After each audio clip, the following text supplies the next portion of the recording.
سلام. توی این ویدیو میخوام یه نکته خیلی مهم بگم که اگه ندونی ضرر میکنی. فرق کسی که یه درسی رو ترمیم کرده با کسی که ترمیم نزده چیه؟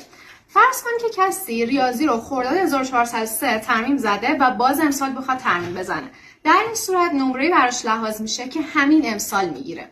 اما اگر کسی ریاضی رو خرداد 1403 ترمیم نزده باشه و امسال بخواد ترمیم بزنه، بیشترین نمره‌ای که گرفته در تراز نهاییش لحاظ میشه. سلام. توی این ویدیو میخوام یه نکته خیلی مهم بگم که اگه ندونی ضرر میکنی.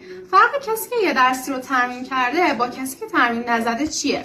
فرض کن که کسی ریاضی رو خرداد 1403 ترمیم زده و باز امسال بخواد ترمیم بزنه. در این صورت نمره‌ای براش لحاظ میشه که همین امسال میگیره. اما اگر کسی ریاضی رو خرداد 1403 ترمیم نزده باشه و امسال بخواد ترمیم بزنه، بیشترین نمره‌ای که گرفته در تراز نهاییش لحاظ میشه.